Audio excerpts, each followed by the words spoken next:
झारखंड के नए मुख्यमंत्री बने चंपाई सोरेन, ऑपरेशन लोटस का सता रहा डर। चंपाई सोरेन झारखंड के नए मुख्यमंत्री बन गए हैं। उन्होंने आज राजभवन में राज्य के नए मुख्यमंत्री के तौर पर शपथ झारखंड सीएम चंपाई सोरेन ओथ ली। उनके साथ ही कई अन्य नेताओं ने भी शपथ ली है। शपथ लेने वालों में कांग्रेस नेता आलमगीर आलम और सत्यानंद भोक्ता भी शामिल है। हालांकि अब भी महागठबंधन सरकार को ऑपरेशन लोटस का डर सता रहा है। झारखंड में अपना मुख्यमंत्री होने के बाद भी महागठबंधन को टूट का खतरा। हैदराबाद पहुंचे एमएलए चंपाई सोरेन ने झारखंड के 7वें मुख्यमंत्री के तौर पर आज शपथ ले ली। झारखंड में अब महागठबंधन सरकार को 10 दिनों में बहुमत साबित करना होगा। हालांकि महागठबंधन को अपने विधायकों की टूट का खतरा लग रहा है, इसीलिए शपथ ग्रहण के बाद जेएमएम, आरजेडी और कांग्रेस के विधायकों को हैदराबाद भेज दिया गया। हैदराबाद में देखें क्या इंतजाम किया गया है। खरीद फरोख्त का है डर। रांची से हैदराबाद रवाना हुए जेएमएम विधायक चंपाई सोरेन बोले, हम झारखंड में सरकार बनाएंगे। वीडियो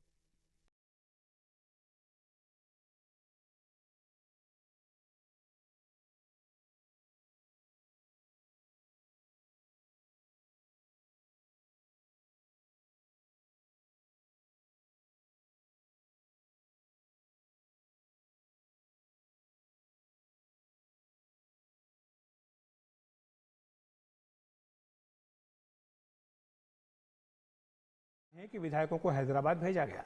सूत्रों के मुताबिक महागठबंधन के 48 में से 38 विधायकों को हैदराबाद भेजा गया है। कल रात तक ये चर्चा थी कि सीएम के साथ 2 उप मुख्यमंत्रियों को भी शपथ दिला दी जाए। इसके लिए कांग्रेस के आलमगीर आलम और जेएमएम के वसंत सोरेन का नाम था, लेकिन फिर तय हुआ कि बहुमत साबित करने के बाद उप मुख्यमंत्री बनाए जाएं। इसीलिए आज मुख्यमंत्री चंपाई सोरेन के साथ 2 ही मंत्रियों आलमगीर आलम और आरजेडी के सत्यानंद भोक्ता ने शपथ ली है। टूट का डर इसलिए भी है क्योंकि पिछली सरकार के कुछ मंत्रियों को शायद इस बार मौका न मिले, और वहीं कुछ विधायक लोकसभा चुनाव में टिकट के लिए भी पाला बदल सकते हैं। हालांकि सूत्रों के मुताबिक बीजेपी नहीं चाहती कि किसी तरह से भी यह सरकार गिरे और उसके ऊपर इसका दोष बढ़ा जाए।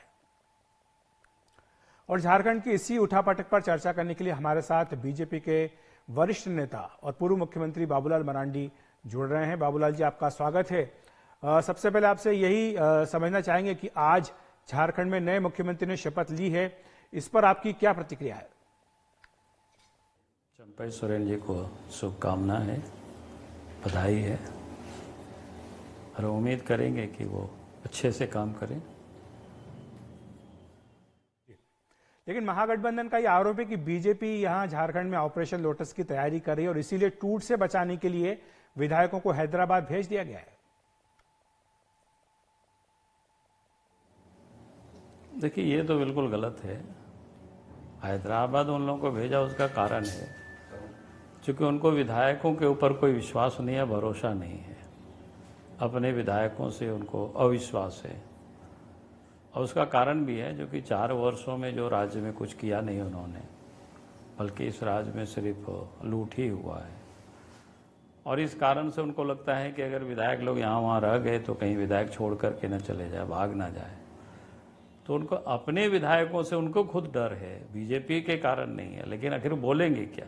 अपने विधायकों के बारे में कुछ बोलेंगे तो फिर और विधायक भड़क जाएंगे, तो इसलिए वो बीजेपी के बारे में बोल रहे हैं। लेकिन सच ये है, उल्टा है। सच ये है कि उनको अपने विधायकों के ऊपर भरोसा नहीं है, और विधायकों का भी हमें लगता है कि सरकार के ऊपर भरोसा नहीं है, और इस कारण से ये लोग परेशान हैं। लेकिन यह भी आरोप लगाया जा रहा है कि राजभवन पर दबाव था और इसी कारण नए मुख्यमंत्री को शपथ दिलाने में देरी की गई।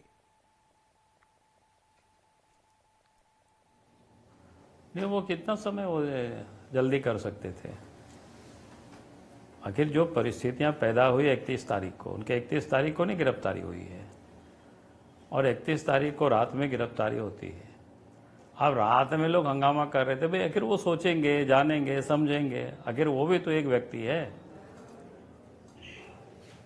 आप किसी को साइन करके दे रहे हैं, पकड़ करके लोगों का, अभी भी जैसा बताया ना कि विधायकों को लेकर के भागा है, तो इसका मतलब है कि विधायकों से डर है। तो उनको भी तो कहीं ना कहीं कोई एप्रीहेंशन इस प्रकार के आया होगा। तो एक दिन तो उनको भी समझने का, बाकी चीज़ पढ़ने का, कागज भी देंगे तो कागज भी पढ़ेगा कि नहीं पढ़ेगा? और आज 2 तारीख हुआ, तो 31 तारीख की रात की घटना हुई, आज 2 तारीख को करा ही दी है। और कितना जल्दी ये लोग चाह रहे थे। लेकिन जेएमएम ये कह रही है कि हेमंत सोरेन को इसलिए गिरफ्तार किया गया ताकि चुनाव से पहले जो विपक्ष है वहां पर उसको कमजोर कर सके। नहीं, ये तो बिल्कुल गलत है, क्योंकि हेमंत सोरेन जी को तो हमें लगता है कि 10वां नोटिस दिया गया और ये हमको लगता है 8-9 महीनों से ये सारे काम चल रहा है और ये आ ही नहीं रहे, उपस्थित ही नहीं हो रहे हैं, बार बार बाएं दाएं वो बहाना कर रहे थे। अगर ये उसी समय उपलब्ध होते तो मुझे नहीं लगता है शायद उनको गिरफ्तारी भी शायद नहीं हो सकती थी, अगर उन्होंने कोई गड़बड़ नहीं किया था तो। लेकिन ये तो भागे फिर रहे थे, कभी हाई कोर्ट, कभी सुप्रीम कोर्ट, कभी दिल्ली से वो पता नहीं कैसे फिर दिल्ली से भागे चले आए। तो ये कहना कि चुनाव को लेकर के और चुनाव के समय को ध्यान में रख करके, तो ये बिल्कुल बेबुनियाद बातें हैं। ईडी तो यहाँ कब से कार्रवाई कर रही है और उस समय से इनको नोटिस दिया जा रहा है, तो आ नहीं रहे। तो बाबूलाल जी, आपको क्या लग रहा है, जो अब सरकार बनी है चंपई सोरेन जी की, क्या यह स्थायी होगी, अपना कार्यकाल पूरा कर लेगी, और क्या बीजेपी चुनाव से पहले सरकार बनाने की कोशिश अब झारखंड में कर सकती है जोड़ तोड़ करके? नहीं, पहली बात तो बीजेपी कोई हड़बड़ी में नहीं है और कोई हम ज्योतिष तो नहीं है कि सरकार का भविष्य कैसे होगी। कोई अच्छे पंडित जी लोगों से पूछ लीजिएगा, जो ज्योतिष होंगे तो बता देगा। आज पश्चिम बंगाल की मुख्यमंत्री ममता बनर्जी ने भी हेमंत सोरेन को अपना समर्थन दिया है। आप किस तरह से देख रहे हैं कि क्या ये सारी विपक्षी पार्टियां इसको लेकर के भी जिस तरह से एकजुट हो रही हैं? देखिए, पहली बात तो मैं कहूँगा कि हेमंत सोरेन की गिरफ्तारी के पहले कई लोगों की गिरफ्तारी है, 2 IAS अफसर जेल में बंद है, कई एक इंजीनियर है, कई एक दलाल है, कई एक बिचौलिया है, पंकज मिश्रा है, प्रेम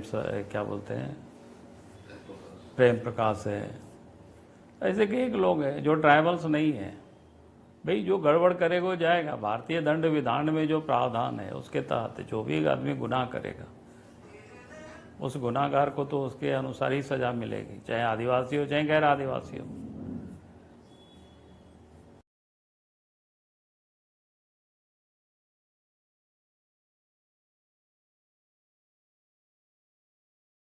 झारखंड में आज चंपई सोरेन ने मुख्यमंत्री पद की शपथ ले ली। उनके साथ सहयोगी दलों के 2 वरिष्ठ नेताओं को भी शपथ दिलाई गई है। चंपई सोरेन को अगले 10 दिनों में बहुमत साबित करने को कहा गया है। बहुमत साबित करने के लिए 5 फरवरी को सत्र बुलाया गया है। लेकिन इस बीच सत्तारूढ़ महागठबंधन को डर है कि कहीं बीजेपी ऑपरेशन लोटस कर उसके विधायकों को न तोड़ ले, इसीलिए उन्हें हैदराबाद भेज दिया गया है। इस बीच पूर्व मुख्यमंत्री हेमंत सोरेन को सुप्रीम कोर्ट से राहत नहीं मिली। सुप्रीम कोर्ट ने कहा कि उन्होंने झारखंड हाईकोर्ट में पहले से याचिका दायर की हुई है। हेमंत सोरेन को ईडी ने बुधवार रात को गिरफ्तार किया था। उन्हें कल 1 दिन की न्यायिक हिरासत में भेजा गया था। आज झारखंड के पीएमएलए कोर्ट ने उन्हें 5 दिन की ईडी रिमांड पर भेज दिया। ये हमारे गठबंधन सरकार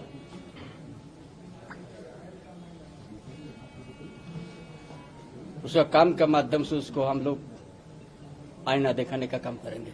मुख्यमंत्री जी, क्या ऐसी मजबूरी रही कि सभी विधायकों को यहाँ से हैदराबाद आपको शिफ्ट करना पड़ रहा है? कोई मजबूरी नहीं है, थोड़ा हैदराबाद से दूंगा आएगा, बाकी ठीक है। और राज्यपाल को समर्थन पत्र सौंपने के बाद ही चंपई सोरेन को मुख्यमंत्री पद की शपथ दिलाई गई है।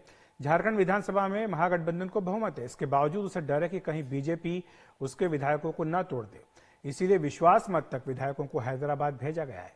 विधानसभा में नंबर किस तरह से, एक बार नजर डाल लेते हैं। आपको बताएं कि झारखंड विधानसभा में कुल संख्या 81 है, मौजूदा संख्या 80 है। अभी वहां पर 1 सीट खाली है। बहुमत का जादुई आंकड़ा 41 का है और महागठबंधन के पास 48 विधायक है। इसमें जेएमएम के 29, कांग्रेस के 17, सीपीआईएम का 1, आरजेडी का 1 विधायक है। वहीं विपक्ष के 32 है। इनमें बीजेपी के 26, आजसू के 3, एनसीपी एपी का 1 और निर्दलीय 2 है। तो जैसा आपने देखा कि विधानसभा का गणित महागठबंधन के पक्ष में मजबूती से है।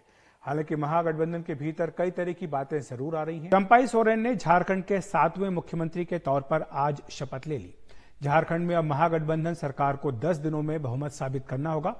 हालांकि महागठबंधन को अपने विधायकों की टूट का खतरा लग रहा है, इसीलिए शपथ ग्रहण के बाद जेएमएम, आरजेडी और कांग्रेस के विधायकों को हैदराबाद भेज दिया गया।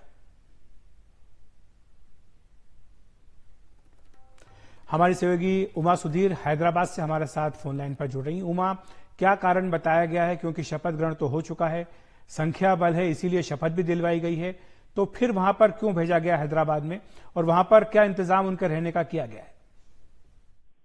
समझ में तो यही आ रहा है कि अभी खतरा टला नहीं है और यही वजह है कि इन विधायकों को झारखंड से, रांची से यहाँ पर हैदराबाद में शिफ्ट कर दिया गया है। कल की बात हो रही थी कि उन सबको यहाँ पे शिफ्ट कर दिया जाएगा क्योंकि मुख्यमंत्री को कोई इनविटेशन नहीं मिला, गवर्नर से निमंत्रण नहीं मिला सरकार बनाने के लिए, सिर्फ एक तरह से नॉड मिली थी। लेकिन आज जब शपथ ग्रहण हो चुका है मुख्यमंत्री का, तो लग रहा था, कुछ वरिष्ठ नेता यही कह रहे थे कि उनको अभी शिफ्ट करने का क्वेश्चन नहीं है, उनको अभी शिफ्ट नहीं किया जाएगा, लेकिन कुछ ही देर में शपथ ग्रहण के बाद उन सबको एक साथ एयरपोर्ट ले जाया गया और 2 चार्टर्ड फ्लाइट से यहाँ पे हैदराबाद उनको लाया गया है। और वहाँ पे भी काफी सिक्योरिटी का इंतजाम काफी किया गया था, सुरक्षा कर्मी चारों ओर फैले हुए थे और किसी को मिलने नहीं दिया गया। बहुत सारी मीडिया भी पहुंची थी वहाँ पे और कांग्रेस के जो मंत्री हैं, हैदराबाद के इंचार्ज पूनम प्रभाकर, उनके साथ दीपादास मुंशी और काफी वरिष्ठ नेता और प्रोटोकॉल के ऑफिसर सब थे और उन्होंने जो बसेस अरेंज की थी उनमें सीधे सीधे उनको चढ़ाया गया और फिर उनको सीधा अभी ले जाया जा रहा है, रास्ते में ही है, लियोनिया रिसोर्ट्स ले जाया जा रहा है, जहां पर 70 रूम उनके लिए बुक कर दिए गए हैं। अब तक तो यही कहा जा रहा है कि उनको वहां पर रखा जाएगा, किसी के साथ उनको मिलने की अनुमति नहीं होगी और वहां से बाहर निकलने की भी अनुमति नहीं होगी। और अब तक तो यही कह रहे हैं कि सोमवार तक वहां रुकने का प्लान है। जी, शुक्रिया उमा आपका इस तमाम जानकारी के लिए।